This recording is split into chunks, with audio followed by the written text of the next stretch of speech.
ஆறுதலா யாரும் இல்லை, ஆசை வைக்கும் எண்ணம் இல்லை, ஆணவத்தில் ஆடி வரும் ஜீவனும் இல்லை.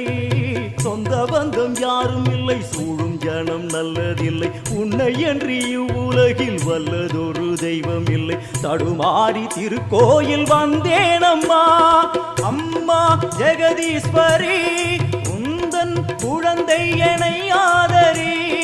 அம்மா ஜெகதீஸ்வரி, உந்தன் குழந்தை என்னை ஆதரி. நீ வந்து தாயாக என்னை தாங்கணும், உன் மடி மீது தலை வைத்து நான் ஏங்கணும். சலனங்கள் இல்லாமல் மனம் தூங்கணும், மனம் தூங்கணும், மனம் தூங்கணும். எங்களுக்கு குறையும் உண்டு, அதனை நான் அழுது சொல்லலாமா? என் தாய்